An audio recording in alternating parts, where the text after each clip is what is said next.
ဘလို့ချင်းနေမျိုးမှာပဲဖြစ်ဖြစ်လမ်းခွဲခြင်းနေဆိုရင်တော့ဒီဘိုင်းရွန်းလေးတာအသုံးပြုပါဒီဘိုင်းရွန်းရဲ့အားသာချက်ကကိုယ့်ရဲ့ချစ်သူရေးသားပဲဖြစ်ဖြစ်ကိုယ့်ရဲ့အိမ်အောင်ပဲဖြစ်ဖြစ်လမ်းခွဲခြင်းတဲ့နေရာမှာအသုံးပြုလို့ရတယ်ပေါ့နော်ဒါရင်မဲ့လို့ဆိုမဟုတ်ဘူးကျွန်တော်တို့ငယ်စဉ်တည်းကပေါင်းတင်လာတဲ့ပေါင်းတင်တွေပဲဖြစ်ဖြစ်မိတ်ဆွေတွေပဲဖြစ်ဖြစ်အကြောင်းမျိုးမျိုးကြောင့်လက်တွဲဖြုတ်ရတော့မယ့်အခြေအနေမျိုးမှာဆိုရင်လည်းဒီဘိုင်းရွန်းလေးကိုအသုံးပြုပြီးတော့လက်တွဲဖြုတ်လို့ရပါတယ်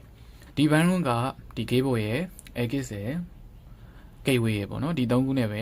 ဘိုင်းရွန်းလောက်ထားတာပါဒီကကျွန်တော်ရှူဖက်နဲ့တင်ရင်ရှိဖို့လိုပါမယ်ရှူဖက်နဲ့ပေါ့နော်ဝဖက်နဲ့လေးတင်ရင်ရှိဖို့လိုမယ်ဖက်နဲ့ရှိရင်ရပါတယ်ဒါတော့ကျွန်တော်အကြီးရေးပြတာပေါ့နော်ဒီလောက်ရှိတဲ့စာရွက်လေးမှာပဲကျွန်တော်ရေးဆွဲမှာပေါ့နော်ရေးဆွဲမယ်ရေးဆွဲပြီးရင်အဲ့ဒါကိုဖက်နဲ့ရဲ့အောက်မှာထည့်ထားမယ်ကျွန်တော်ကနင်းမယ်ပေါ့နော်ဖက်နဲ့ကဘိုးဖက်နဲ့မရှိဘူးဆိုရင်လည်းရပါတယ်ဒီတိုင်းရှူဖက်နဲ့ရိုးဖက်နဲ့ဆိုလည်းရတယ်ဂွန်းတို့ဖက်နဲ့ဆိုလည်းရတယ်ဘာဖက်နဲ့နေရပါတယ်အဓိကတော့ရိုးဖက်နဲ့တွေဆိုရင်တော့တိတ်နဲ့ကတ်ထားပေါ့နော်ဒီဟာလေးကိုထွက်ကြမသွားအောင်လို့ဒါမှမဟုတ်ဘိုးဖက်နဲ့ဆိုရင်တော့တိတ်ကက်ဆရာမလို့တွင်းထဲမှာထည့်ထားလိုက်ရင်ရပါပြီဒါဆိုရင်ဒါလေးကိုရေးစက်ပုံရေးစင်းလေးကျွန်တော်ပြပေးမယ်ပေါ့နော်ဆော့ပင်နေပဲဆွဆွဘောပင်နေပဲဆွဆွရပါတယ်အဓိကတော့ဒီမဲလေးဖြစ်ရမယ်ပေါ့နော်ပထမဆုံးကျွန်တော်ကဂေးပိုလေးမျိုးဆွဲမှာပါဂေးပိုလေးဆွဲမယ်ဂေးပိုဆွဲပြီးရင်ကျွန်တော်တို့ဒီ egg ဆွဲပါမယ်ဒါမျိုးဆွဲချလိုက်ရတယ်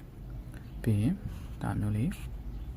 အဓိကတော့ egg ကဟိုပုံစံလေးပေါ့နော်ခရင်ပုံစံလေးခရင်သုံးခွားပုံစံမျိုးလေးဒါပြီးရင်ကျွန်တော်တို့ gateway ဆွဲပါမယ်ဒီအလယ်ကနေပဲတစ်ချောင်းပြန်ဆွဲချပါမယ်ဒါမျိုးဆွဲချလိုက်မယ်နော်ဆွဲချပြီးရင်ဒီလိုလာမယ်ဒီလိုလေးဆွဲချပါမယ်ဒါဆိုရင်တော့ဒီလမ်းခွဲဖို့အသုံးပြုရမယ်ဘိုင်ရုံလေးပြည့်စုံပါပြီပေါ့နော် cable ရဲ့ Agis ရဲ့ gateway ရဲ့ပေါ့နော်ဒီ၃ခုလေးပါပဲဒါမျိုးလေးရေးဆွဲပြီးဆိုရင်တော့မိမိရဲ့ဒီဖက်နှက်အောက်မှာထားပြီးတော့ကိုပုံမှန်လုပ်နေကြတိုင်းသွားတဲ့ရှိရသွားမယ်အိမ်နေစီးမယ်ဆိုရင်လည်းရတယ်ပေါ့နော်